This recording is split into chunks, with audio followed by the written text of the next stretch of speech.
Merci infiniment. Je l'indiquais, vous êtes par ailleurs dirigeant politique. Merci d'accepter notre invitation. Une fois de plus, je vous ai vu prendre beaucoup de notes pendant la première partie de cette émission, durant laquelle mes confrères et moi posions des questions ayant un lien direct avec le rôle du G20 de Jean de Dieu Momo à la victoire de Paul Biya, aussi débriefer l'élection présidentielle 2025. Est-ce que je devrais le dire, vous avez été un soutien de Issa Chiroma, arrivé deuxième officiellement à cette élection. Alors, vous avez deux options pour rentrer dans ce duel. Faire des constats sur ce qui a été dit jusqu'ici ou poser des questions. On imagine que vous en avez. Si je me fie qu'à la couleur noire que prend votre papier blanc. Non, écoutez, M. Tonguet, comme je vous l'ai dit quand on m'avait demandé de venir croiser le verbe avec mon confrère Jean de Dieu Momo, je n'ai pas hésité une seule seconde. Je n'ai pas hésité, mais j'avoue que pendant la semaine, parce que j'ai été appelé par vous, je crois, lundi ou mardi, je me suis demandé sérieusement ce que lui-même pouvait se dire à la télévision, M. Momo, parce que j'ai réfléchi longuement. Qu'est-ce qu'on va se dire, moi et moi, aujourd'hui, en 2025? Vous savez, sur le plan politique, Jean-Dieu Momo est devenu un sous-traitant du RDPC. Donc, qu'est-ce que moi je lui dis? Autant parler au RDPC directement, peut-être, que de parler à un sous-traitant, parce que je le vois un peu comme la cinquième roue d'un carrosse, c'est-à-dire qu'il n'est même pas... C'est une roue de secours dans cette maison RDPC. Et tout à l'heure, lui, il vient de dire que si Paul Biya tombe, le PADEC tombe. Il l'a dit tout à l'heure. Si Paul Biya tombe, le PADEC tombe. Donc, en réalité, j'ai le sentiment qu'il n'existe plus en lui-même et qu'un débat avec lui et moi me semblait, je ne sais pas... Est-ce que vous connaissez, si je vous coupe pas rapidement pour vous donner du souffle, est-ce que vous connaissez un leader politique qui a dit « j'accompagnerai Paul Biya jusqu'à son départ en politique » Je dis ceci, comme ministre, voilà. Comme ministre, je ne voyais non plus ce que je pouvais demander à M. Momo, parce que j'ai le sentiment, et c'est le sentiment de tout le monde, que comme ministre, il n'a pas de bilan à présenter, ministre délégué tel que c'est configuré aujourd'hui. Je n'ai pas à lui demander, même par élégance, quel est son bilan, parce que je sais qu'il n'en a pas. Je ne vais donc pas l'embarrasser en lui posant la question de savoir quel est son bilan de cette année comme ministre délégué. Mais j'étais surtout un peu inquiet quand même, je vous l'ai dit d'ailleurs. Je me dis, est-ce qu'avec Momo Jean de Dieu, on pourra avoir la parole? Est-ce qu'on pourra en avoir un échange serein? J'ai encore en mémoire cette scène surréaliste où, face à un autre confrère, Maître Sira, dans une autre chaîne de télévision, il empêchait carrément mon confrère de placer un mot. Et ça, mon tempérament ne me permet pas de faire ce genre de débat où on se chamaille. Donc j'étais un peu inquiet quand même, au moins pour cela. Mais je me suis dit, M. Tonguet saura me protéger et que je pourrais donc discuter sérieusement avec M. Momo. Donc, mais j'ai dit à la fin, je viens à l'émission parce que c'est un avocat, c'est un aîné au barreau, et que j'espère au moins que sur les questions de droit, on pourra se parler dans notre pays, ce qui se passe aujourd'hui, dans les droits de l'homme surtout. Il vous a dit qu'il est dans la société civile, il a été effectivement à une époque un défenseur des droits de l'homme dans l'affaire célèbre de Neuf de Bépanda. Et donc je vais lui parler au moins comme avocat et lui poser donc des questions très simples sur ce que sont devenus les droits de l'homme aujourd'hui au Cameroun, si on pouvait au moins parler de ça. Parce que je dis politiquement, je suis gêné parce qu'il dit que Biya a gagné, Biya n'a pas du tout gagné. Dans la Menois, pardonnez-moi M. Momo, les chiffres qui sont officiels, c'est des faux chiffres, totalement des faux chiffres. Les écarts entre Chiroma et M. Biya étaient abyssaux. Donc à Elikam, on a organisé, j'ai les chiffres là, j'ai tous les données parce qu'on avait pu mettre des gens dans toute la Menois, dans les bureaux de vote. J'ai les chiffres. Donc quand il dit que 44% de Chiroma, non, c'est pas vrai. Mais je dis, ça me gêne de parler avec une personne qui dit que Paul Biya a gagné, alors que Paul Biya a perdu, pas dans la Menois seulement, Paul Biya a perdu dans tout le Cameroun. Il y avait un vote de rejet très visible, mais je dis, comme il croit en cette victoire, comme il est proclamé par un conseil constitutionnel, eh bien je dis, comme il y croit, moi je n'y croirai jamais, C'est des résultats qui sont parfaitement faux. Et je l'ai dit, vous vous souvenez, à un procès, lors le 24 octobre, Maître Ntimbane et moi, on a saisi ce conseil pour lui demander de confronter les chiffres que donnait le RDPC et ceux que donnait le candidat Chiroma. Ça n'a pas été obtenu. Donc, même dans 50 ans, pardonnez-moi, nous autres dirons que Paul Biya a perdu l'élection de 2025, comme on dit toujours qu'en 1992, il avait perdu. Donc, je rentre dans les questions des droits de l'homme. Monsieur Momo, vous êtes ministre délégué à la justice, délégué peut-être, mais ministre quand même de la justice. Je vois ces derniers temps au CED, à la PJ, dans les commissariats centraux, des Camerounais qui ont été arrêtés dans des conditions absolument inhumaines. Je prends un cas qui vient de Tchang d'ailleurs, d'où vous venez, où un Camerounais est arrêté chez lui à 20h, il dormait déjà, on l'a réveillé en pleine nuit. Ses enfants l'ont appelé, il est sorti au salon, il a trouvé des personnes qui n'étaient même pas en tenue, mais armées. Et ces personnes ont demandé qu'ils les suivent. Il a dit à ces personnes, je dis bien sans tenue visible, gendarmerie ou police ou armée, il leur a dit, permettez que je porte au moins un pantalon pour vous suivre. Ils lui ont dit, jamais.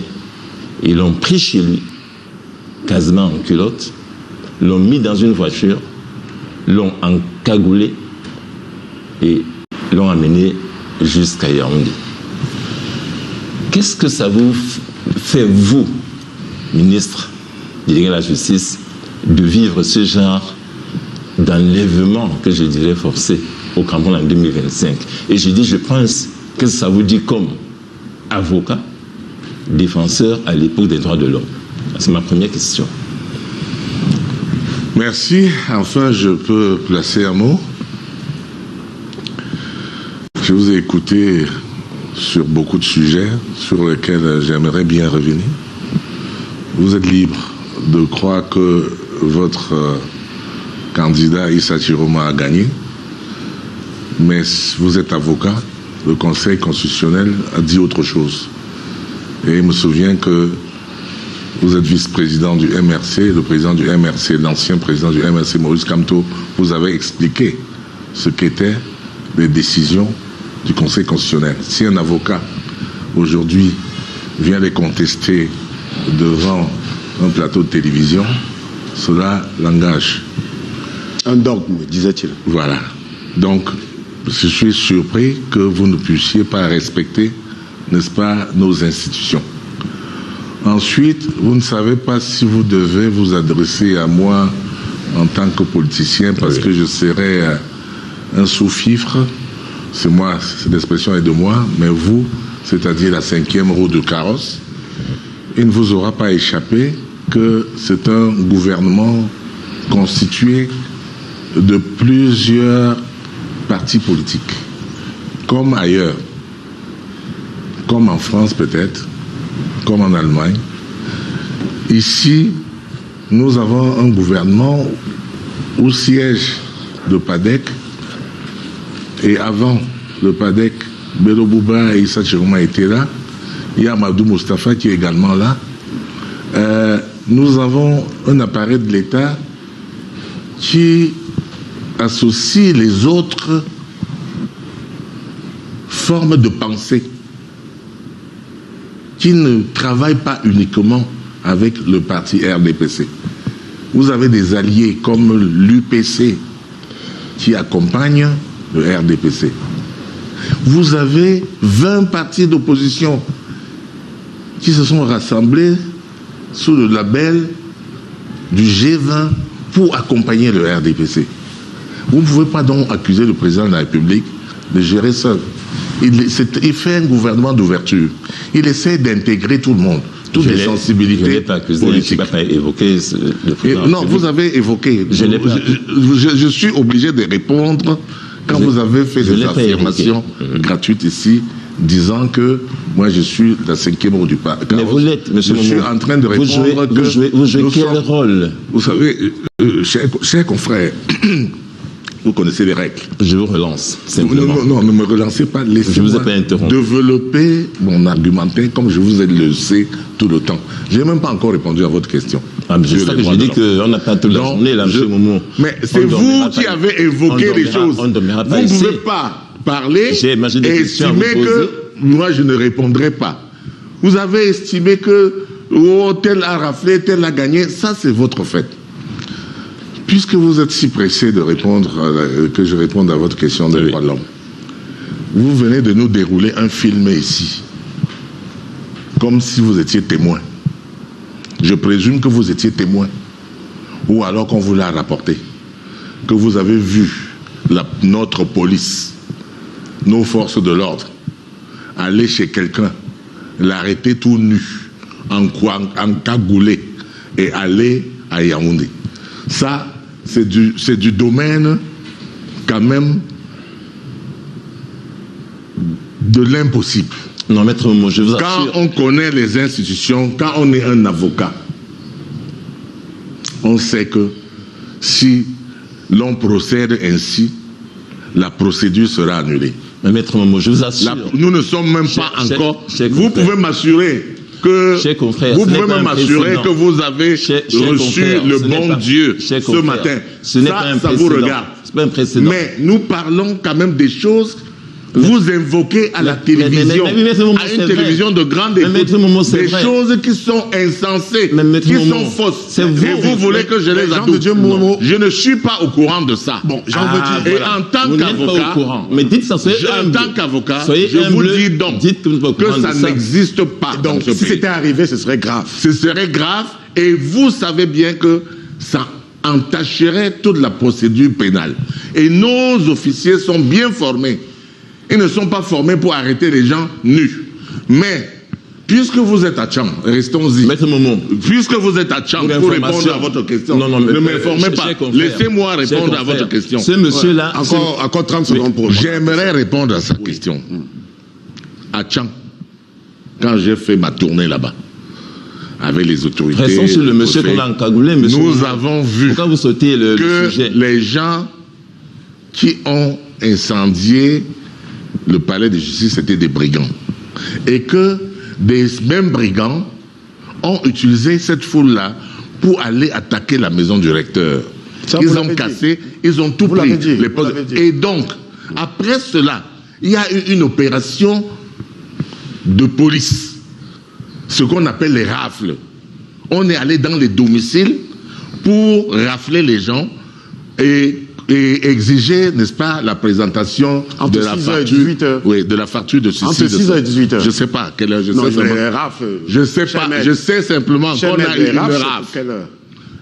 Écoutez, moi, il raconte son histoire. Je ne la connais pas.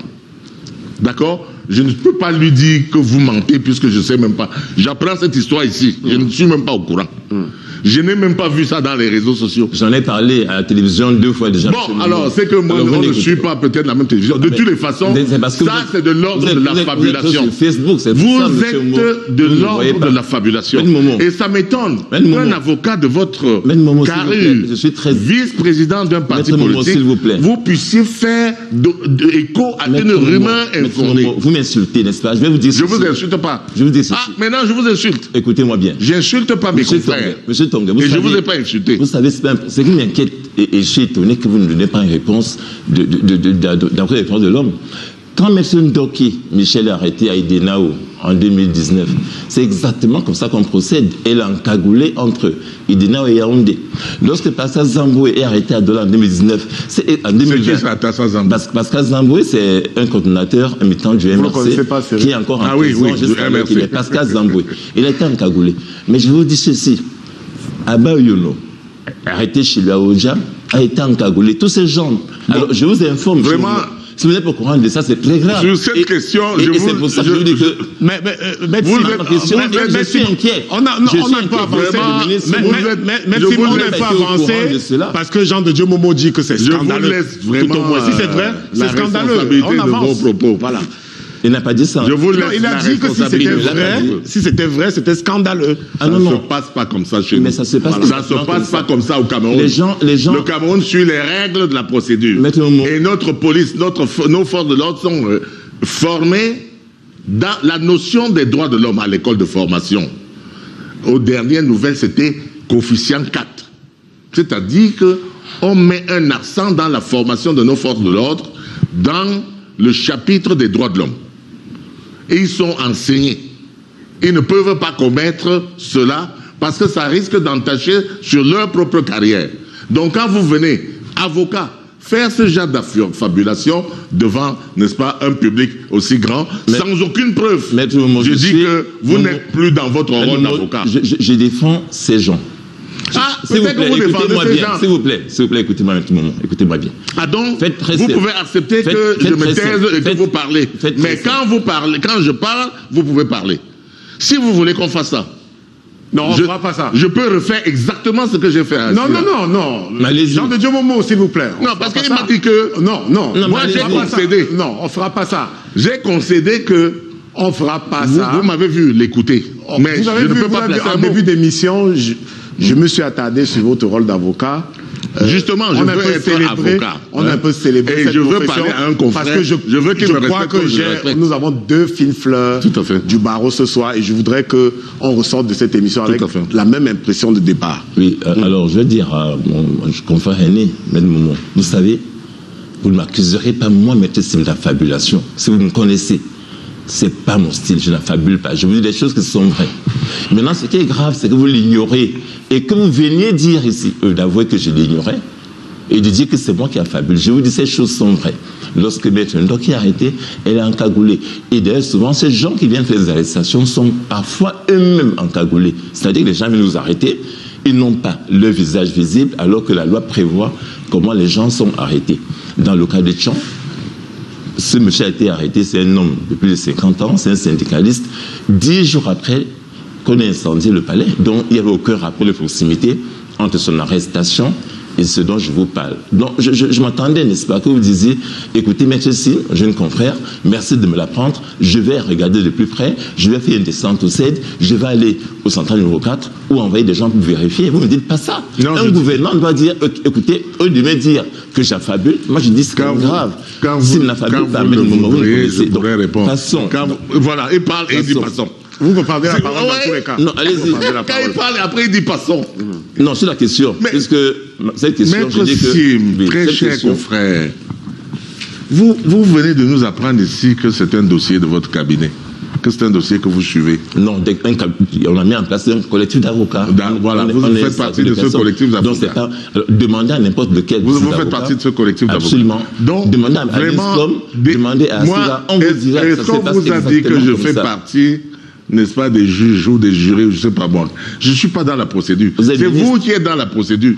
Quand ça viendra sur ma table, je pourrai prendre une décision, si c'est à moi de prendre la décision. J'enregistre vos...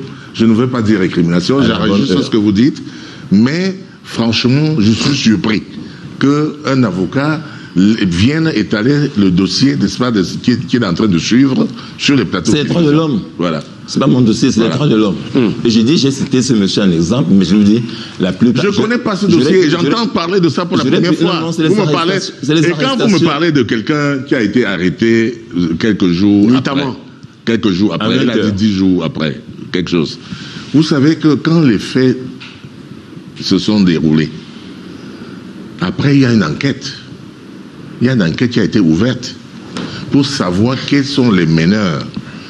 Vous ne pouvez pas reprocher au pouvoir public de vouloir protéger les personnes et les biens. Mais non, il y a des vous ne pouvez pas reprocher au pouvoir public d'exercer les fonctions qui sont les siennes. C'est-à-dire de rechercher, n'est-ce pas, les coupables ou les suspects, puisqu'à l'époque, à ce moment, ils ne sont que des suspects. Nous sommes dans le cadre de la présomption d'innocence. Ils cherchent les suspects, on va les interroger probablement, je veux dire, dans les règles, c'est comme ça que ça se passe. Mais pour les élèves de l'école de police qui nous regardent, les élèves de Moutengue et les écoles de gendarmerie qui nous regardent, dites-nous, monsieur le ministre délégué à la justice, Est-ce qu'on procède à des interpellations à 20h? Non, c'est l'avocat que vous avez invité ici. Bon, c'est le président. Dites-moi, maître, dans quelles conditions interpelle-t-on? Dit que les conditions des arrestations sont définies dans... Non, moi je pose une question précise. Je ne suis pas ici pour les... Non, comme avocat, renseignez-nous. Comme avocat, je peux vous dire qu'il y a des cas de flagrant délit qui n'obéissent pas à l'heure. Donc à n'importe quelle heure. Ça faisait 8 jours. Ouais. Non, ça peut être aussi... Il y a des cas de flagrant délit ou les cas où la personne est susceptible peut-être de fuir. Où on vous dit, voilà, il y a telle personne qui est là, si vous ne l'attrapez pas vite. Donc ça peut arriver. Ça peut arriver. D'accord. Mais ce que je veux dire, c'est que les arrestations, la procédure est véritablement encadrée. Il y a des heures légales et les heures auxquelles 6h, on ne peut pas. 18h, c'est bien. Voilà, c'est des heures légales. Ouais. Mais il y a aussi des heures, et le confrère le sait, que le procureur peut autoriser, n'est-ce pas, une immixtion à tel endroit pour neutraliser. Parce que vous savez, neutraliser les bandits. Neutraliser. Les arrêter. Non, parce que neutraliser polysémique. Polysémique. Chez les forces de défense, neutraliser, c'est autre chose. Non, il ne faut pas. Chez les forces de sécurité, ça peut dire une chose. Non. Neutraliser, c'est empêcher de commettre l'infraction. Chez les avocats, peut-être. Non, ça ne veut pas dire tuer quand même. Les forces de défense? Non, ça ne veut pas dire. Neutraliser ne signifie pas tuer. Neutraliser signifie empêcher. Que ce soit pour les forces de défense ou que ce soit pour les avocats, le verbe neutraliser, c'est l'entraver, c'est-à-dire l'empêcher de continuer à faire ce qu'il fait. Donc, de ce point de vue, et je ne vais pas vraiment polémiquer avec ça, avec Maître Sim là-dessus, les règles sont quand même sues par tout le monde. Nous sommes d'accord que lorsqu'on s'écarte de ces règles-là, on risque d'entacher la procédure d'un vice qui peut entraîner la nullité. Et nos forces de l'ordre savent ça, ont été formées pour ça. Je ne dis pas que peut-être qu'il peut y avoir un excès de zèle, peut-être que ça s'est passé ou quelque chose comme ça, mais qui sera sanctionné. Mais ce n'est pas systématique. Je ne peux pas me dire qu'il me renvoyait à Tchang en disant tu es de Tchang. Je ne sais même pas pourquoi on m'enferme toujours à Tchang. Je suis étonné que le ministre ne sache pas ces choses. Honnêtement, je suis absolument... Que je ne sache pas quoi? Ce que j'ai dit là, que depuis... Mais vous savez bien que l'enquête préliminaire commence, où ça commence? Oui, je sais, mais écoutez, quand je dis des choses, écoutez d'abord ce que j'ai dit. Depuis qu'on arrête des gens après la présidentielle, ça s'est passé comme ça. Des violences absolument inutiles. Djokham Chameni est à Douala, demandait à n'importe qui, on l'arrêtait à 22h. La nuit, chez lui, à 22h, des gens sont tenus. Et j'ai dit, on arrêtait un essai écrané à Douala à 19h. Sans flagrant délit. Je dis donc qu'il y a là, en ce moment, quelque chose de très grave. Et je dis, si vous ne le savez pas, je suis inquiet du ministre délégué à la justice qui ne le sache pas. C'est ce que je dis. Vous devez être le premier à le savoir. Mais si vous ignorez... C'est entendu. C'est entendu, on peut passer à autre chose. Ou bien on va rester toute la journée. On va rester toute la journée. C'est moi qui viens contredire, monsieur le ministre, et vous me... Non, restez alors sur cette question. Moi, j'ai déjà répondu. Monsieur le ministre, il y avait à l'époque, dans votre ministère, un rapport qui se faisait chaque année sur les droits de l'homme. Vous le saviez au moins? Non, je ne le sais pas. Qu'est-il devenu ce rapport? Pourquoi il ne sort plus? Mais puisque je ne le sais pas, puisque vous présumez que je ne le sais pas, donc je ne le sais pas. Mais je passé à une autre question. Parce qu'il ne sort plus, ce rapport. Je ne le sais pas. Parce qu'il ne sort plus. Je dis je ne sais pas. Pourquoi il ne sort pas? J'ai dit je ne sais pas. Parce que précisément, ce ministère-là a laissé de côté des questions importantes des droits de l'homme. Il y a une époque dans ce ministère, monsieur le ministre, on publiait chaque année, je dis bien chaque année, un rapport sur l'état des droits de l'homme au Cameroun. Un document extrêmement fluide. Et vous voyez, vous êtes venu à ce ministère, ça n'en sort plus. Comment vous expliquez ça donc? Vous faites quoi dans ce ministère? C'est des questions que je vous pose. Ici, au moins, je peux encore dire affabulation. C'est-à-dire que l'ignorance est dangereuse. Qu'un avocat comme Maître Sim dit que les rapports sur les droits de l'homme au ministère de la Justice ne sortent pas. Où sont-ils? Peut-être que vous ne les avez pas consultés. Non, monsieur, allez même en ligne. Tapez le site du ministère, vous allez les voir. Mais de toutes les façons, ces rapports sortent. C'est sous mon contrôle, monsieur. c'est sous mon propre contrôle. Sortez plus. Je dis que c'est sous mon propre contrôle. Et il sort, bien entendu. Il raconte, qu'est-ce qu'il raconte? Chaque année, c'est un document riche, volumineux. Et en réalité, il ne connaît pas parce que il est entré dans une certaine opposition frontale avec le gouvernement et ne vient pas à nos réunions. On invite la société civile. C'est moi qui préside ça, monsieur. Ils sont nombreux qui viennent. La salle de conférence est pleine. Ce n'est pas un rapport fait par nous seuls. On implique tous les acteurs de la société civile, tous les acteurs politiques, les parlementaires. On implique tout le monde, les administrations. C'est moi qui ordonne, qui organise cela. On envoie, le barreau est représenté. Le bâtonnier lui-même, il vient, ou quand il ne vient pas, c'est son représentant. Donc, renseignez-vous. Désolé, monsieur le ministre. Renseignez-vous. Vous venez d'être pris en flagrant délit de mensonge. Non, monsieur le ministre. Donc, ce que vous venez de dire montre que ce que vous avez précédemment dit. Personne n'a vu ce rapport. Personne n'a vu. C'est vous qui le dites, non? La fraude corrompue. Parce que là, vous venez de mentir à Mondovision en disant que depuis que je suis là, les rapports ne sortent pas. En disant que vous n'êtes pas au courant de je vous ai dit, monsieur. C'est vous qui mentez, monsieur le ministre. Je vous ai dit, tapez sur le site de la justice et vous allez voir ça. Rapports, donc il fallait que je vous livre ça à domicile. Ils sont publics, monsieur le ministre. Mais allez donc vous renseigner sur votre propre bâtonnier. Le bâtonnier est un des acteurs. Ok? Allez demander à Adeline Fouegoum, c'est elle la représentante du bâtonnier. Elle est dans la salle. Elle est toujours là. Le bâtonnier, le barreau est toujours représenté. Tout le monde est représenté. Monsieur le ministre. Et ça m'étonne. Si vous n'êtes pas au courant d'un simple fait, d'un rapport si public que toutes les administrations reçoivent, y compris, n'est-ce pas, les ambassadeurs. Hein, ils consultent ça. Et vous, maître Sim, avocat au barreau du Cameroun, non, monsieur, ce rapport, vous ne connaissez pas. Non. Alors, demandez au bâtonnier, il va vous donner la copie. Je n'ai pas allé chez le bâtonnier pour lui donner un rapport. Mais, bon, alors, vous ne voulez pas consulter le site. Donc, bon, passez chez moi, je vais vous donner les 5 rapports de 5 dernières années. Ça fait longtemps que vous n'êtes pas venu à mon cabinet. Alors, monsieur le ministre. Je vous donne la possibilité de venir à mon cabinet. Parce que depuis quelque temps, vous ne venez pas dans mon cabinet. Et j'imagine que c'est parce que vous avez rejoint une certaine opposition de frontale. Avant, vous veniez me saluer. Venez, je vais vous donner les rapports. Monsieur le ministre, lorsque les gens sont arrêtés à Garoua, je parle des droits de l'homme, on va y rester. La famille de M. Tchiroma a été arrêtée à Garoua. On l'a amené à Yaoundé.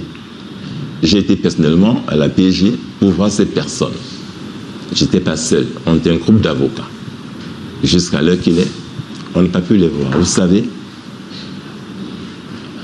Est-ce que vous saviez ça? Que quoi? Je n'affabule pas. Que vous êtes constitué par non, alors, de quel droit on doit arrêter les gens dans toute la République et les vous êtes en train de traiter les dossiers de votre cabinet. Non, non, non, je n'ai pas des droits de l'homme, monsieur Momo. Ce n'est pas mes dossiers de mon cabinet. Ça viendra. Arrêtez de dire ça.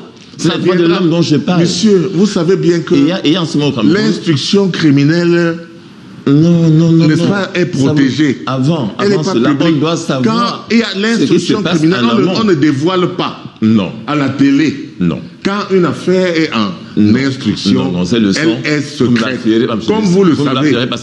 Cher maître, vous le savez comme moi. Donc ne trompez pas les Tout le monde sait. Ne sont les partis qui sont tenus par le secret de l'instruction. Tout le monde, nous sommes tenus tous. Moi je ne suis pas dans le dossier. Lui il est avocat dans son dossier. Il veut, n'est-ce pas, que j'en parle à la télé. Je ne parle pas de mes dossiers. Mais vous avez dit que vous êtes une situation générale. Vous avez dit que vous êtes avocat dans cette affaire. Parce que je suis de plus près de ces dossiers, mais c'est une situation générale que je décris là. Mais voilà, non, ce n'est pas une situation générale. Les gens sont arrêtés. Je m'inscris en faux, ce n'est pas une situation générale. Les gens sont arrêtés à Bafou, à Garoua. Qui a été arrêté à Bafou? Je ne donne plus les noms. Je saurais, parce que je saurais quand même. Au moins à Bafou, je saurais. Moi, je suis de Bafou. Il est attaché donc à la main noire. Non, je suis de si quelqu'un vient, j'aurais au moins reçu les parents. Parce que je suis le père de la main noire. Je suis le père de Bafou. Je suis le père des enfants de Bafou. Ce sont mes enfants. Ils m'aiment. Ce sont des gens avec lesquels on a une relation fusionnelle. Quoi, à Bafou? Donc si, oui, à Bafou, j'ai des amis. Je suis de la famille. Vous perdez temps à Bafou. Mais non, j'ai pas perdu là-bas. Qu'est-ce qu'il vous raconte? Qu'est-ce que vous racontez? Moi, j'ai pas perdu à Bafou. On m'a même dit que j'ai gagné que à Bafou. Parce que pour noyer le vote dans la main noire, on a dit que j'ai gagné à Bafou et j'ai perdu dans la main noire. Monsieur le ministre. Parce qu'on tente toujours de minimiser mon apport. Nous parlons des droits de l'homme. Heureusement que j'ai ma bouche pour rétablir la vérité. Et il y a des gens qui sont arrêtés donc après la crise électorale, pendant la crise électorale, post-électorale, qui sont arrêtés, j'ai dit, à travers le Cameroun, et qui sont ramenés à Yaoundé. Beaucoup de personnes même sont ramenées à des endroits que personne ne connaît. C'est-à-dire que les gens sont arrêtés, évidemment, parfois à des heures insolites, sont amenés à l'insu de leur famille à des endroits que personne ne peut dire. Qu'est-ce que vous en dites, monsieur le ministre? Ça, vous ne savez pas aussi? Vous n'avez pas entendu ça aussi? Écoutez, quand vous finissez, en général, hein, quand vous finissez vos questions par ça aussi, est-ce que vous savez, vous risquez d'avoir une réponse négative de ma part. C'est-à-dire que vous ne m'encouragez pas à faire un débat avec vous. Allez-y. Comme cette affaire, n'est-ce pas, de rapport. J'ai failli ne pas vous répondre. Rien que parce que vous ne m'avez pas respecté. Si vous me posez une question, si vous ne me respectez pas, je peux vous dire que c'est moi qui ai la réponse. Je ne la donne pas. Oh, nous sommes ici. On va appeler à fabulateur. Nous sommes là pour le public davantage. Nous sommes là pour le public. Oui, bien sûr. Donc aidez-moi à vous aider. Aidez-moi à faire comprendre les gens. Vous avez dit que c'est un fabulateur. Aidez-moi. Oui, mais j'étais énervé contre vous. Mais pourquoi? Mais parce que vous faites des affirmations. On reviendra pas dessus. Bon, vous avez engagé. Laissons faire, monsieur le ministre. Alors, comme vous êtes en sol. Vous vivez ailleurs. Attends, je peux répondre? L'autre disait que j'ai changé de veste. Vous dites qu'aujourd'hui, je vis hors sol, je vis ailleurs. Mais oui, parce que vous ignorez des choses que tout le monde sait. Parce que vous ne pouvez pas me laisser répondre. Tout le monde le sait, que les gens sont arrêtés et puis-je répondre?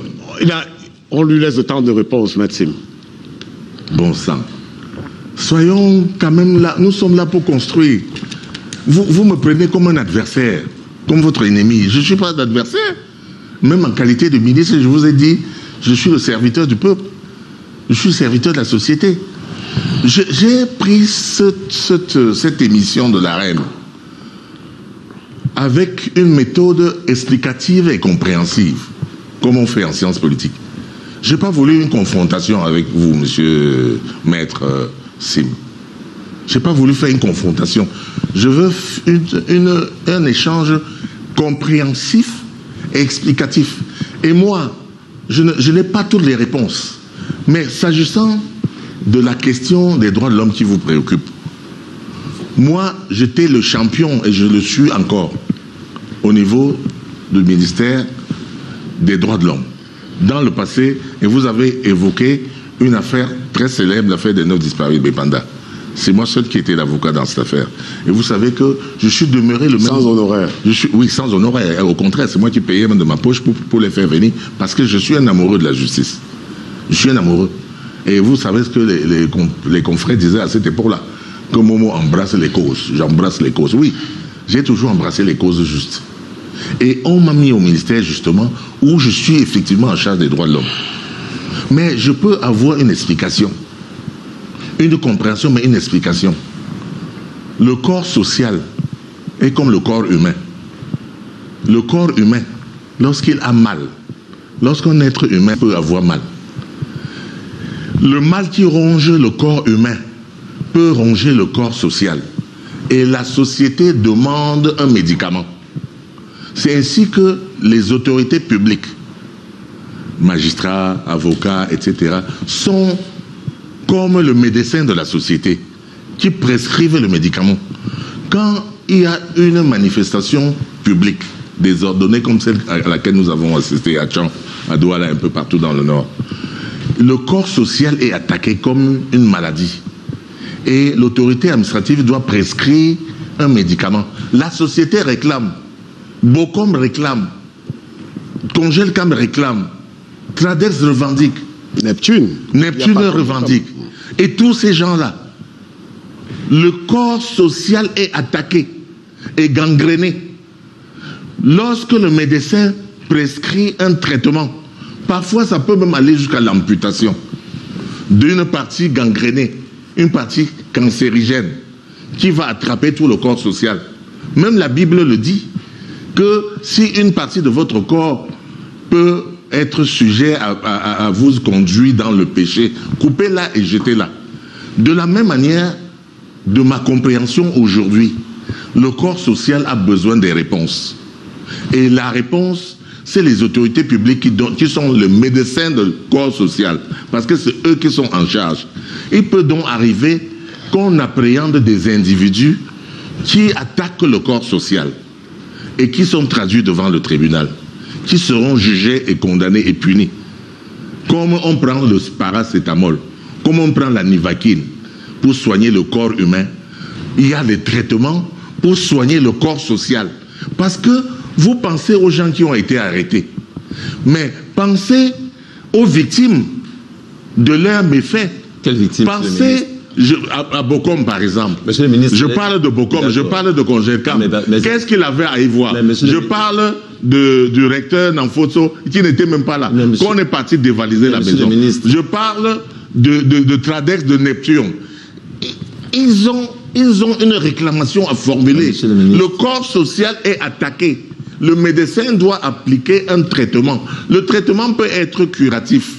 Il peut être palliatif. Un pansement gastrique. Comme un pansement gastrique. Ça peut être palliatif. Ça peut être curatif. Vous comprenez, non?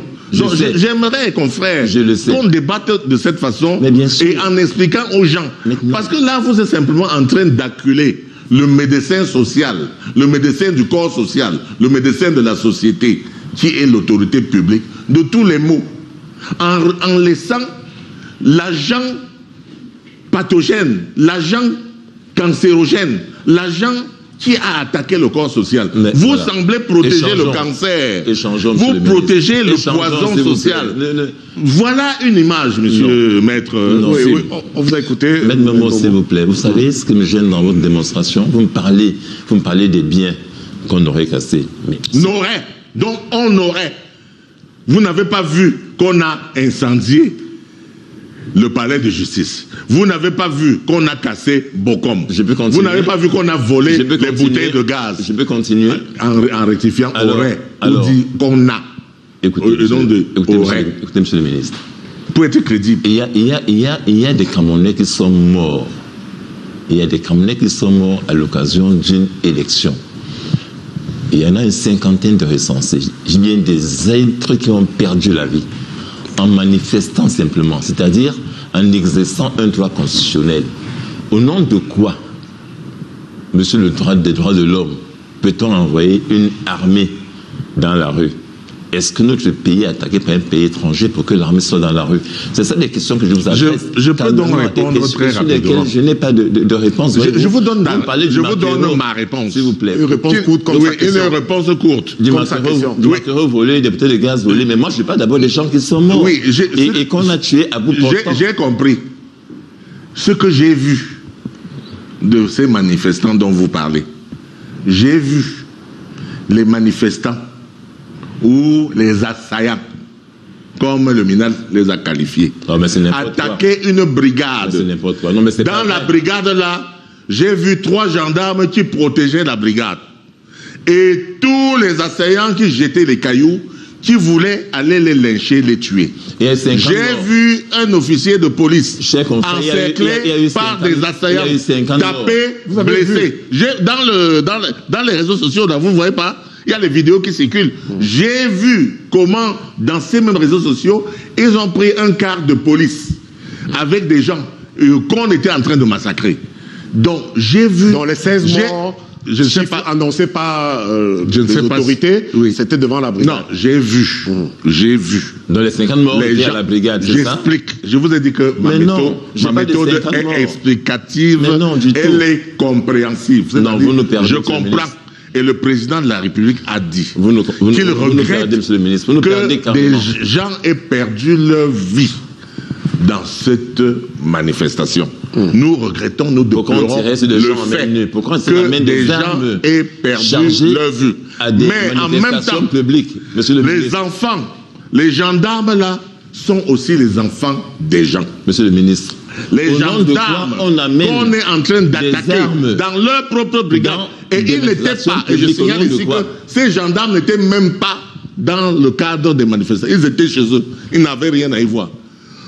on attaque la brigade pour voler les armes, pour prendre les armes, tuer les gendarmes et prendre les armes. C'est pas vrai. Et faire quoi? Ils voulaient les tuer. C'est une fausse histoire, monsieur le ministre. Est-ce qu'ils voulaient les tuer? Vous savez très bien, non. Est-ce qu'ils voulaient les embrasser? Les 50 ils voulaient leur faire une bise. D'accord. Les 50 morts. Ils venaient avec les cailloux pour faire la bise. Les 50 morts étaient à la brigade. Les 50 morts étaient à la brigade. Je ne parle que de ce que j'ai vu à la télé. Mais vous avez... je parle de ce que j'ai vu. Vous savez pas grand-chose. Vous comprenez? Donc, mais si vous voulez, j'ai aussi vu d'autres manifestants qui marchaient paisiblement aux côtés de la voiture citerne de la police. Ils n'étaient pas attaqués.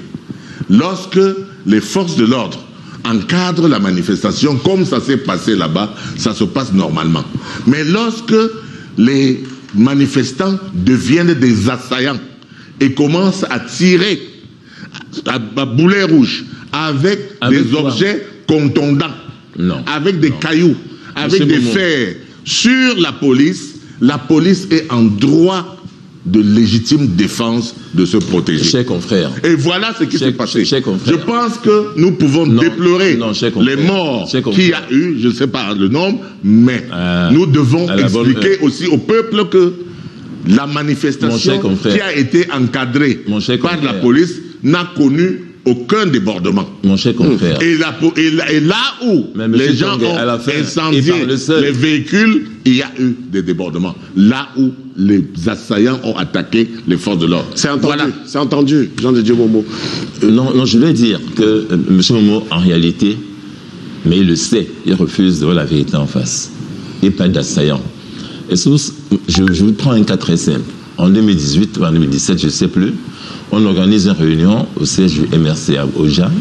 À l'époque, Kawala est là, un coup Vondo est là. Je pense qu'on s'opposait à ce que le président organise une élection anticipée. Et puis, on était de la réunion au siège même d'un parti politique légalisé. On laisse tomber, on va s'asseoir au sol, les mains sur la tête. Les lipotes étaient là, les noix et tout ça. On a envoyé un... Pas pour lipotes? Non, les lipotes, Ah, d'accord. On nous a envoyé un quart de... On appelle ça quoi? Les quarts qui lancent de l'eau là, comment on appelle ça? Nous envoyer de l'eau étant assis au sol. Et c'est ça que j'explique, que vous dites des choses qui n'ont aucune prise sur la réalité et vous êtes donc hors sol. Parce que ça, ce n'était pas des manifestants, on s'était assis au sol en guise de protestation, en dehors de la route. Ça n'a pas empêché qu'on envoie un camion lance-eau, une bombardée d'eau. Les gens sont encore vivants aujourd'hui. Et donc, monsieur le ministre, non. Et donc, c'est un fait général que dans ce pays, on interdit aux Camerounais de manifester.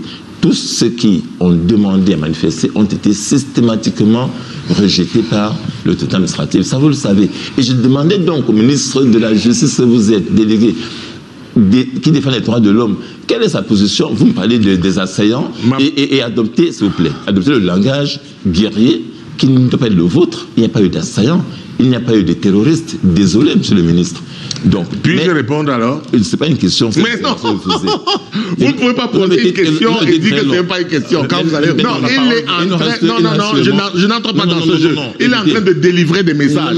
Il est venu ici, il n'est pas venu pour m'interviewer. Il est venu avec ces messages qu'il veut délivrer à ces gens qui l'écoutent. Je ne vous laisserai pas faire. Monsieur, je réponds. Vous répondez. Le Cameroun est encadré par les lois. Si vous voulez manifester, déclarez votre manifestation. Jamais autorisé. Si vous voulez, alors, si jamais permis. Si ce n'est pas permis, et que vous allez dans la rue, vous installez, monsieur. La question de fond, c'est qu'on ne laisse jamais manifester. L'ordre public doit être maintenu.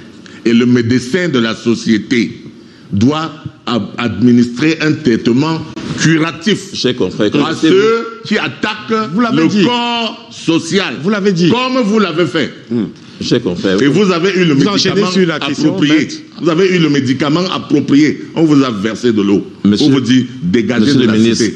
Dégagez de la société. Vous avez dit il y a un instant que vous avez détaché dans les parquets des unités de justice qui étaient encore au chômage, si on le dit comme cela. Qui sont sortis de l'école. De l'école, oui. Et qui depuis 6 ans attendent d'être intégrés à la magistrature. Ma question est simple. Quelle est la base légale de ces affectations-là? Quel texte régit cela? Si on était dans le système, je n'ai pas préparé le texte, mais si on était dans un système anglo-saxon, je vous l'ai dit, il y a une règle de précédent. Nous avons vu qu'il y a un précédent. C'est-à-dire que nous sommes inscrits dans la règle du précédent. Il y a eu un cas où c'était Amadou Ali qui était ministre de la Justice à ce moment-là, et il y a eu un retard à affecter le personnel. Il avait pris un arrêté pour les dispatcher dans les juridictions. Alors, la question, elle est simple. La base légale, est-ce que vous la base légale, c'est que nous, monsieur, quelle est la base légale, nous, monsieur, répondons à l'appel. Il n'y a pas de base légale, c'est ça, n'est-ce pas? Il y a une base légale. C'est laquelle? Mais je ne l'ai pas l'arrêté avec moi. Allez lire l'arrêté, vous allez voir qu'il y a les visas qui visent, n'est-ce pas, la Constitution, la loi, etc., la base légale. Donc, il y a une base légale. D'un acte qui prend il y a une base légale. Monsieur le ministre, vous ignorez la base légale d'un texte que vous prenez vous-même. Il y a une base légale. Mais c'est laquelle? Donnez-la au Camerounais. Elle est là. C'est laquelle, monsieur le ministre? Elle est là. Prenez l'arrêté et lisez la base légale. Je n'ai pas allé chercher l'arrêté. Donc, je n'ai pas à vous répondre. Je n'ai pas à vous répondre. Il n'y a pas de base légale. Vous m'avez dit que je ne fais pas les rapports sur les droits de l'homme. Je vous dis que ça existe. Vous me dites que je vous dis allez dans le rapport. Allez dans le site. Vous prenez. Monsieur, ce n'est pas illégal. Et dans tous les cas de figure, les familles attendent que leurs enfants soient affectés. Et nous, notre responsabilité, c'est de les déployer dans les juridictions pour qu'ils puissent, avec la base légale. Monsieur, et je vous renvoie. Je ne suis pas là pour mâcher tout et vous donner. Vous êtes un avocat. Alors allez chercher. Je ne vais pas vous donner les éléments pour vos dossiers. Allez chercher. Allez, et je vous ai indiqué là où vous pouvez trouver. Ça fait 10 fois que vous avez dit ça. Je vous ai envoyé là où vous pouvez trouver la base légale. Si vous êtes paresseux, ça ne m'engage pas. Je suis un avocat. Et tout le monde a compris. Mais tout le monde a compris que ces avocats, quand même, vous... Mais monsieur Momo, ne nous insultez pas comme ça. Arrêtez d'insulter les avocats, ça suffit. Non, ce genre d'avocat, vous... Quel genre d'avocat, monsieur? La base légale, c'est quoi? J'ai posé une question très simple. Je vous demande d'aller chercher la base légale. Vous me demandez de la donner. Non. Vous prenez un acte comme ministre. Je vous demande la base légale. Vous n'avez pas. Vous m'envoyez la chercher, la base légale. Expliquez au peuple ici que ce n'est pas à moi de vous donner vos cours. Monsieur Momo. Allez les chercher. C'est monsieur. Le collectif des avocats dont vous parlez là. Ils ont fait garder des enfants en prison pendant 7 ans. Parce qu'ils ont raté la procédure. Ils ont fait... Le tribunal a condamné des gens à 7 ans d'emprisonnement. Ils ont fait un mémoire d'appel déposé tardivement. Mais c'est faux, monsieur. Et vous êtes parti en cour d'appel. La cour d'appel vous a rappelé que c'était tardif. Vous êtes parti en cour suprême. Regardez la loi. Que faisaient les juges? Ne venez pas. Que faisaient les juges? Le juge a constaté simplement. Le juge a les mains liées. Donc, lorsque le juge envoie les gens en prison? Non, non. Et le juge d'appel était disposé à examiner leur recours. Vous savez qu'il y a le double degré de juridiction. Non, je ne dis pas n'importe quoi. C'est un dossier. Qu'est-ce qui s'est passé? Demandez-moi ce qui s'est passé. Je vous demande rien. C'est pas moi qui suis en train de vous. Nous avons. Le fait est là. Vous avez gardé les gens en prison inutilement. Vous dites n'importe quoi. Maintenant, dans ce dossier précisément, c'est parce que nos clients n'ont jamais été notifiés de la mise en demeure de déposer le et en plus, mais laissez-moi dire, vous voyez la et en plus, une accusation grave. Ils ont empêché les avocats. Les avocats ont empêché les gars d'aller même au tribunal. Alors, j'en parle parce que mon neveu était dedans. J'en parle. Je connais le dossier parce que mon neveu était dedans. Ils ont empêché leurs clients d'aller à l'audience. Maître Momo, le juge vous convoque pour vous juger. Les avocats vous disent de ne pas partir. Est-ce que c'est comme ça? C'est ce que je le doutais précisément. Non, non, faites attention. Mais c'est vous, monsieur le faire. Vous êtes un danger. Quand vous faites comme ça, là, c'est vous le danger. Pas tous les avocats. C'est vous le danger. Ce que vous avez dit, le collectif. Ils ont parlé du collectif d'avocats. Regardez la loi et ne venez pas demander la loi. L'accusation est très grave. Elle est très grave. Bon, on va laisser Maître Sim. Elle est très grave. 3 minutes pour répondre sereinement. Oui, oui, répondez, s'il vous plaît. Accusation. Je suis curieux de savoir comment... Ça prendra 2 secondes, mon cher confrère. C'est passé une chose très simple. Je dis là encore, je suis étonné que vous ne sachiez pas ça. Et quand vous donnez 2 secondes, c'est passé, s'il vous plaît, en faisant les constats. Alors, vous répondez au lieu de me dire ce que je dois savoir. C'est une réponse. Il se trouve que... Il dit qu'il est étonné que je ne sache pas ça. Il se trouve que... Ça fait votre ignorance me tue. Il se trouve certainement, monsieur le ministre, Momo Jean de Dieu, il se trouve que nous avons un dossier où nos clients n'ont jamais été notifiés de la mise en demeure de produire leur mémoire d'appel. Jamais. Et c'est nous qui avons écrit au greffier en chef pour dire on n'est pas notifié, mais même étant non notifié, on dépose un mémoire d'appel quand même. Et dans ce dossier-là, on a fait croire que nos clients ont été extraits de la prison de Kondengue, Alain Foguet. Écoute, Bibou Nessa, écoute, on a fait croire qu'ils ont été extraits de la prison pour venir décharger la mise en demeure. On a fait, chers confrères, une sommation interpellative au régisseur qui nous a répondu qu'à cette date supposée, nos clients n'ont pas été extraits pour aller au tribunal militaire. En fait, on a simplement fait un faux en justice pour les garder en prison. Et ça, c'est la vérité. Donc, je voulais le dire en une minute. J'ai un sujet d'avancée et le temps est parti. Une autre version de votre propre client, c'est-à-dire mon propre neveu. Je lui ai même dit de s'écarter de ça, de prendre son avocat. Maître Momo. Je voulais lui donner un autre avocat. Vous connaissez Madame Zefman Félicité? Non, je ne l'ai jamais vue. Alors. Je connais le nom. On m'a dit que c'est une dame qui est avocate à Paris, mais on ne se connaît pas. Je ne l'ai jamais vue. Alors, la question est celle-ci. Moi, je trouve que la connaissant pas, vous êtes condamné à lui payer de l'argent pour insulte ou quelque chose comme ça, non? S'il vous plaît. J'ai lu tout le dossier. Non, vous avez été condamné par une juridiction qui siégeait de manière régulière sur la base d'éléments d'éléments pénaux contre vous. Vous avez notamment été condamné pour un jeu public étant ministre contre une femme. Qu'est-ce que ça vous fait? Ça vous gêne pas que vous, qui défendez, supposez défendre les droits des femmes, soyez arrivé à insulter une jeune dame, en plus une consoeur, et être condamné? Ça ne vous dit rien? De toutes les façons. Le jugement est là. Nous sommes dans un forum d'avocats. Nous sommes dans un forum d'avocats. Je suis inscrit dans ce forum comme avocat. Nous sommes dans un forum d'avocats créé par un autre confrère. Et vous insultez une consoeur. Quand j'ai été nommé, il y a beaucoup de confrères qui m'ont beaucoup insulté. Bien sûr, quelquefois, il arrivait que je réponde. Je recevais des injures où j'ai retourné ma veste. C'est pas une injure. J'ai fait ceci. C'est pas une injure. Non, je ne parle pas de cela. Non, mais c'est pas une injure. Je parle de l'autre qui m'a insulté. Personne une femme, une dame, je ne savais pas qui elle est, je ne l'ai jamais rencontrée.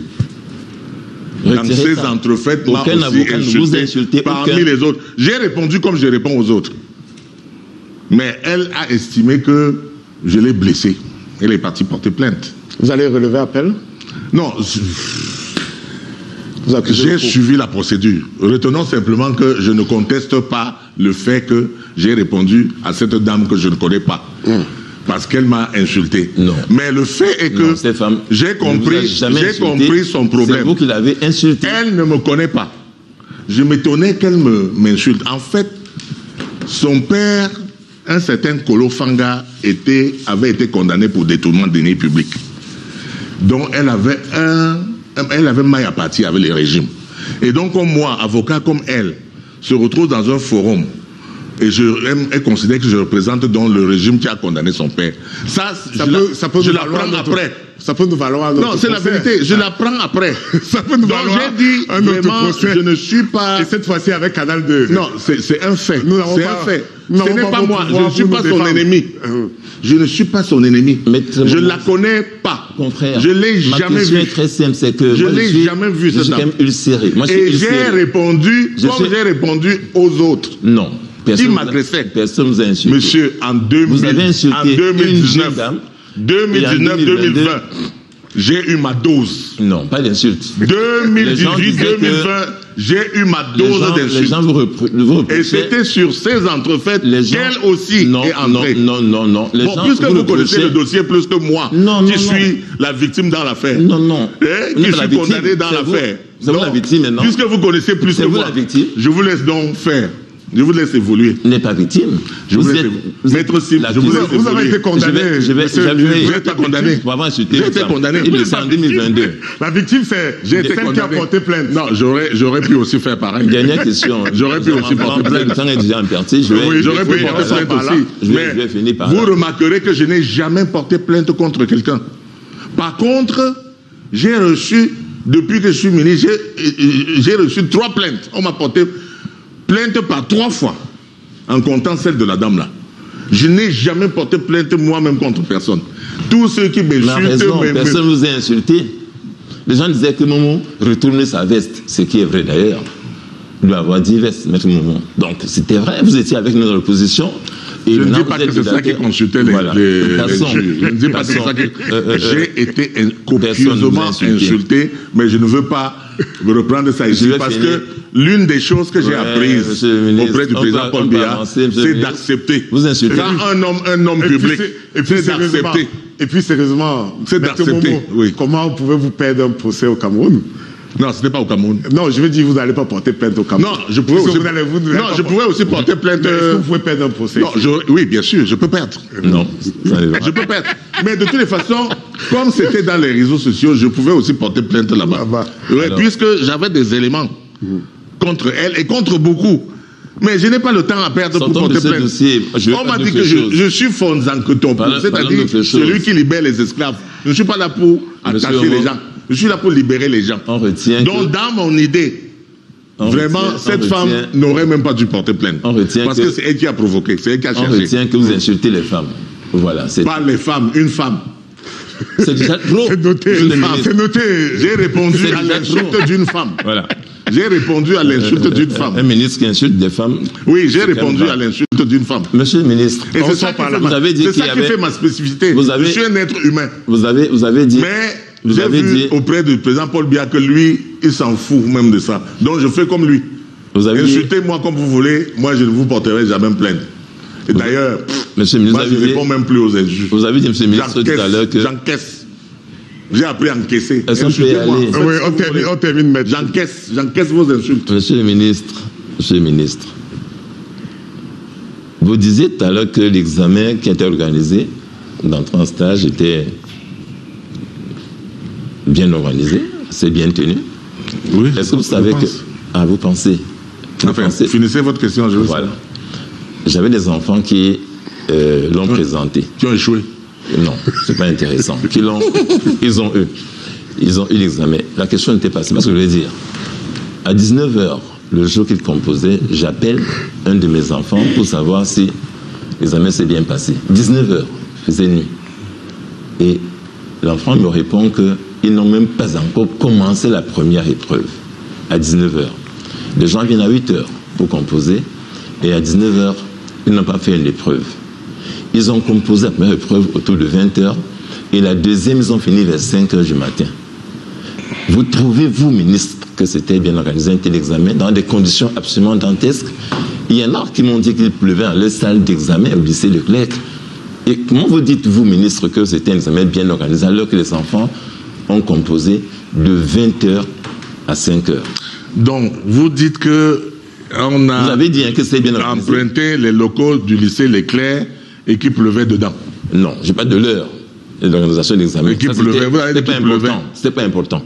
Vous avez dit que dans la salle, il pleuvait. Monsieur le ministre, comment on compose de 20h si nous avons demandé, si le barreau nous avait donné une salle pour organiser l'examen, nous aurions été bien pris. Monsieur Momo, c'est pas la question que je pose. Alors, vous m'avez posé une question, je réponds. Vous dites que c'est bien organisé. Je pense on a composé de 20h à 5h du matin. Maître Sim, je regrette que vos enfants aient échoué. Non, on a eu 2000 personnes qui ont réussi. Il y a beaucoup qui ont échoué. Je sais, je reçois les gens qui disent que ouais, j'ai échoué, j'ai échoué. Je leur ai dit que, attendez, on va organiser encore la prochaine fois. Donc on va organiser, peut-être que vous aurez votre chance. Je me plains pas. Mais sinon, par rapport à l'heure, comme vous dites là, nous sommes tous passés par l'université. Parfois, on composait tard dans la nuit. Il n'y avait pas de problème. C'est pas grave pour vous. C'était pas moi. Est-ce que c'est moi? Moi, j'étais un étudiant. Quand on me dit qu'on organise l'examen à l'université à 18h, à 19h, moi, je suis dans la salle. Je suis tranquille. Moi, j'ai fait l'université, monsieur. Mais monsieur comme ministre, ça vous gêne pas que les enfants composent à 20h au lieu de 8h. Pourquoi ça devrait me gêner? Alors que moi-même, je suis passé par là. C'est de l'incompétence, monsieur le ministre. Bon, alors... la pure incompétence. Bon, viens prendre ma place alors pour voir si tu vas faire. Non, je n'en veux pas, vous savez. Si bon, alors reste alors à ta place et ne me critique pas. Si je la voulais, je l'aurais reste alors à ta place et ne me critique pas. Ça m'intéresse, monsieur le ministre. Félicitez-moi. J'aurais pu l'avoir longtemps. Félicitez-nous d'avoir organisé un examen qui était attendu. Non, mais tout le monde a applaudi, sauf Maître Sim. Non. Pourquoi? J'apprends que la loi dit... vous êtes fâché contre l'examen parce que nous avons passé les épreuves dans la nuit. La loi dit que... Pardonnez-moi. Si on a passé les épreuves dans la nuit. Mais je suis très content. Et les 2000 familles dont les enfants ont réussi à l'examen, y compris les miens, et que les vôtres ont échoué, alors les familles, les 2000 familles là sont contentes. Elles sont heureuses que nous ayons pu organiser. Et il y a d'autres familles qui attendent encore. La loi dit pour que nous puissions organiser. Je suis en train de préparer ça activement avec le bâtonnier. Comment on va faire pour organiser encore. Monsieur le ministre. Donc la famille là, elle ne va pas se plaindre qu'on a passé l'examen. Vous êtes hors sujet, Maître Momo. Je ne suis pas hors sujet. C'est vous qui m'amenez dans le sujet. Et je vous demande de me féliciter. Soyez modeste, félicitez-moi. Même si vos enfants ont échoué, félicitez-moi quand même. Parce que les autres enfants, les 2000 ont passé. Je n'ai pas vous applaudir. Pourquoi? Pourquoi? Mais parce que vous êtes des incompétents simplement. Oui, non, ça fait longtemps que vous nous dites la loi dit que ça fait longtemps que le MRSC dit que nous sommes les incompétents. La loi dit que quand vous prendrez le pouvoir, le jour que vous prendrez, vous serez plus compétent. La loi dit quoi? La loi de cessez de dire que tout le monde est incompétent. On doit organiser l'examen chaque année en décembre. Et à une époque, on le faisait. Chaque année en décembre, il y avait des examens qu'on organisait. Mais vous faites des examens après 10 ans. Et vous demandez qu'on applaudisse. C'est ça le pays. Où des gens ont droit. Je peux répondre très brièvement à ça. Chaque année. Voilà, la loi, oui, il dit que la loi dit que c'est chaque année. De 90. Cela est vrai. Ah, mais cela est vrai. Cela est vrai. Et ils le font après 10 ans. La même loi. Tu vois, je ne peux pas répondre. Mais la même loi dit que. Une autre loi dit que chaque arrondissement doit avoir un tribunal. Nous avons 360 arrondissements. Et pour le moment, nous avons à peu près moins de 80 tribunaux. Et les gens se demandent, comme la loi dit qu'on doit avoir un tribunal. Bizarre. Ça veut dire que quoi? Quelle comparaison bizarre. Maître qu'est-ce que vous dépassez à faire chaque année un examen? Il est vice-président du MRC. Il fait partie de ces opposants du il faut qu'on. Il faut qu'on. Il faut qu'on fasse ceci. Il faut qu'on fasse ça. Il faut qu'on fasse ceci. Les il faut qu'on ne vous disent jamais où on va trouver l'argent pour faire ça. Le il faut qu'on là, que vous voyez en face de moi, ne vous dit pas que l'argent doit être budgétisé et que le ministère doit préparer l'argent pour faire ça. Nous avons eu une combine avec le bâtonnier et l'ordre des avocats pour pouvoir organiser ça. Mais depuis 10 ans, mais depuis 10 ans, on a pu le faire. Donc, les gens, comme ils disent, il faut qu'on là, il faut être dangereux. Depuis 10 ans, nous allons parler de ce que vous ne savez pas. Non, si je sais. Quand vous serez un jour au pouvoir, vous ne dites pas ça. Et je ne vous le souhaite même pas, étant donné votre ignorance totale de comment ça fonctionne, vous allez entraîner le pays dans la dérive. Donc, je ne vous souhaite pas que vous preniez le pouvoir un jour. Avant de ministre, vous connaissez quoi, monsieur Momo, vous connaissez quoi? Bon, maintenant j'ai appris, non? Vous êtes ignorant, non, maintenant j'ai appris, non? Mais vous voyez? Maintenant j'ai appris. C'est pour ça que comme j'ai appris, jusqu'à j'ai mon certificat, j'ai mon certificat de fin de formation, on doit me donner plus. Ouais, on doit me donner un bon ministère. Parce que j'ai appris. Vous voulez plus ministrant? Non, ministrant, c'est fini là. C'est bizarre. Je passe à une autre étape. Donc vous voyez. Je suis une personne. Donc il faut que tu apprennes d'abord. Maître Sim doit apprendre. Maître Sim, tu dois apprendre. Vous n'avez fait aucun bilan pendant 7 ans. Aucun bilan. Et j'ai laissé. On ne gère pas. Vous rêvez tellement. Comme une série. On ne gère pas un pays au coup par coup. On fait des programmations. C'est une profession. On programme, on met l'argent de côté. L'argent, c'est le nerf de la guerre. L'argent.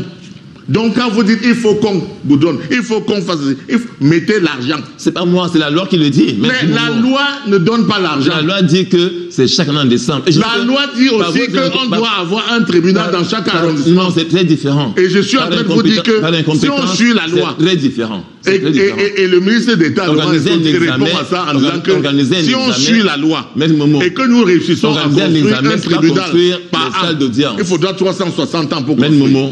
Or, ils font au MSC, comme nous devons tout faire maintenant ici. Vous comparez